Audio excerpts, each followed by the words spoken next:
ಬೆಂಗಳೂರಿನ ಟ್ರಾಫಿಕ್ಗೆ ಐಟಿ ಉದ್ಯೋಗಿಗಳಂತೂ ಬೇಸತ್ತು ಹೋಗ್ಬಿಟ್ಟಿದ್ದಾರೆ. ಬೆಂಗಳೂರಿನಲ್ಲಿ ದಿನದಿಂದ ದಿನಕ್ಕೆ ಟ್ರಾಫಿಕ್ ಹೆಚ್ಚಾಗ್ತದೆ. ರಾಜ್ಯ ಸರ್ಕಾರಕ್ಕೆ ಇದೀಗ ಹೊಸ ಬೇಡಿಕೆಯನ್ನ ಇಟ್ಟಿದ್ದಾರೆ.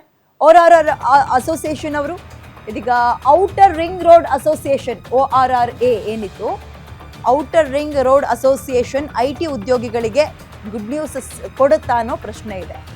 ಬದಲಾಗುತ್ತಾ ಟೆಕ್ಕಿಗಳ ಕೆಲಸದ ಅವಧಿ. ಓಕೆ, ಈಗ ಟ್ರಾಫಿಕ್ ಕಿರಿಕಿಗೆ ಬೇಸತ್ತು ಹೋಗಿದ್ರು, ಅದಕ್ಕಂತೂ ಸೊಲ್ಯೂಷನ್ ಕಂಡುಹಿಡಿಯಕ್ಕಾಗಲ್ಲ. ಸೊ ಕೆಲಸದ ಅವಧಿಯನ್ನ ಬದಲಾವಣೆ ಮಾಡೋದ್ರ ಮುಖಾಂತರ ಏನಾದರೂ ಗುಡ್ ನ್ಯೂಸ್ ಕೊಡ್ತಾರಾ ಅಂತ. ವಾರಕ್ಕೆ 2 ದಿನ ವರ್ಕ್ ಫ್ರಮ್ ಹೋಮ್, ಬುಧವಾರ ಶನಿವಾರ ವರ್ಕ್ ಫ್ರಮ್ ಹೋಮ್ಗೆ ಗ್ರೀನ್ ಸಿಗ್ನಲ್. ಶನಿವಾರನೂ ಇತ್ತ ಇಲ್ಲಿ ತನಕ, ಶನಿವಾರ ಭಾನುವಾರ ರಜೆ ಇರ್ತಿತ್ತಲ್ವಾ. ಓಕೆ, ಟ್ರಾಫಿಕ್ ಸಮಸ್ಯೆ ನಿಯಂತ್ರಣಕ್ಕೂ ಕೂಡ ಪರ್ಯಾಯ ವ್ಯವಸ್ಥೆಯನ್ನು ಕಂಡುಹಿಡಿಯೋಕೆ ಮುಂದಾಗ್ತಿದ್ದಾರಂತೆ. ಇತ್ತೀಚೆಗೆ ನಡೆದಂತಹ ಪೊಲೀಸ್ ಮತ್ತು RTO ಆಫೀಸರ್ಸ್ಗಳ ಸಭೆಯಲ್ಲಿ ಒಂದು ಮನವಿ ಹೋಗಿದೆಯಂತೆ. ಔಟರ್ ರಿಂಗ್ ರೋಡ್ನಲ್ಲಿ ಪ್ರತಿದಿನ ಬೆಳಗ್ಗೆ ಟ್ರಾಫಿಕ್ಕು 8:30 9 ಗಂಟೆಯಿಂದ 10-10:30 ತನಕ ವಿಪರೀತ ಸಮಸ್ಯೆ. ಹಾಗಾಗಿ ಟ್ರಾಫಿಕ್ ಸಮಸ್ಯೆಯಿಂದ ಮುಕ್ತಿ ಕೊಡಿಸಿ ಅಂತ ಇದೀಗ ಅವ್ರು ಕೇಳ್ತಾ ಇದ್ದಾರೆ. ಬೆಳಗ್ಗೆ 7:30ಕ್ಕೆ ಕಚೇರಿಯನ್ನು ಆರಂಭ ಮಾಡಿ ಅಂತ ಪೊಲೀಸರು ಸಲಹೆ. ಈಗ ಮಕ್ಕಳಿಗೆ ಅರ್ಲಿ ಮಾರ್ನಿಂಗ್ ಸ್ಕೂಲ್ ಶುರು ಮಾಡ್ತಾರಲ್ಲ, ಹಾಗೆ ನೀವು ಸ್ಟ್ಯಾಂಡರ್ಡ್ ಟೈಮಿಂಗ್ಸ್ ಅಂತ ಏನು ಮೇಂಟೈನ್ ಮಾಡೋಕ್ಕೆ ಹೋಗ್ಬೇಡಿ, ಅದನ್ನೇ ಅರ್ಲಿ ಮಾಡ್ಕೊಳ್ಳಿ, 7:30ಗೆ ಮಾಡ್ಕೊಳ್ಳಿ ಅಂದಿದ್ದಾರಂತೆ. ಓಕೆ, ಇದೀಗ ಹಾಗೆ ಮಾಡ್ತಾರಾ ಅಥವಾ ವರ್ಕ್ ಫ್ರಮ್ ಹೋಮ್ ಸ್ವಲ್ಪ ಜಾಸ್ತಿ ಮಾಡ್ತಾರ ಅನ್ನುವಂಥದ್ದು ಕುತೂಹಲ. ವರ್ಕ್ ಫ್ರಮ್ ಹೋಮ್ ನಾವು ಅಂದ್ಕೊಂಡಷ್ಟು ಸುಲಭ ಅಲ್ಲ. IT ಪಾಪ ಆ ಫೀಲ್ಡ್ನವ್ರಿಗೆ ಅದು ಹೆಂಗಂದ್ರೆ, ಆಫೀಸಲ್ಲಿ ಮಾಡೋ 1 ದಿನದ ಕೆಲಸ 2 ದಿನದ ಒಟ್ಟಿಗೆ ಮಾಡಿಸ್ಬಿಡ್ತಾರೆ ವರ್ಕ್ ಫ್ರಮ್ ಹೋಮ್ ಆಗ್ಬಿಟ್ರೆ. ರೂಮಲ್ಲಿ ಕುತ್ಕೊಂಡಿರೋರು ಎದ್ದು ಹೋಗಿ ಊಟ ಮಾಡ್ಕೊಬರೋಕ್ಕೂ ಪುರ್ಸೊತ್ತಿರಲ್ಲ, ಹಂಗಿರುತ್ತೆ. ಬಟ್ ಏನು ಮಾಡ್ತೀರಿ, ಬೆಂಗಳೂರಿನಲ್ಲಿ ಅತಿ ದೊಡ್ಡ ಸಮಸ್ಯೆ ಏನಪ್ಪ ಅಂತ ಹೇಳಿದ್ರೆ ಅದು ಟ್ರಾಫಿಕ್ ಸಮಸ್ಯೆ.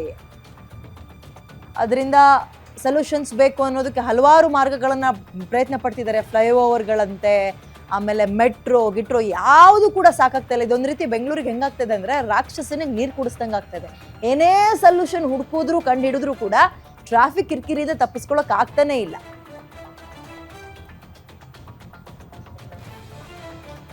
ಓಕೆ, ಈಗ ORRA ಅವ್ರಗಳ ಬೇಡಿಕೆ ಏನು ಅಂತ ನೋಡ್ತಾ ಹೋಗೋಣ. ಇವರು ಆ ಪ್ರದೇಶಗಳಿಗೆ BMTC ಬಸ್ಗಳ ಸೇವೆಯನ್ನ ಜಾಸ್ತಿ ಮಾಡಿ, IT ಉದ್ಯೋಗಿಗಳಿಗೆ ಹೆಚ್ಚು BMTC ಬಸ್ಸನ್ನ ಪರಿಚಯ ಮಾಡಬೇಕು ಅಂದ್ರೆ ನೀವು ಬಸ್ಗಳ ವ್ಯವಸ್ಥೆ ಜಾಸ್ತಿ ಮಾಡಬೇಕು. ಸಂಚಾರದ ಮಾದರಿ ತಿಳಿಯೋಕೆ ಹೊಸ ಕ್ಯಾಮರಾವನ್ನ ಅಳವಡಿಸಿ ಅಂತ ಬೇಡಿಕೆ ಇಟ್ಟಿದ್ದಾರಂತೆ.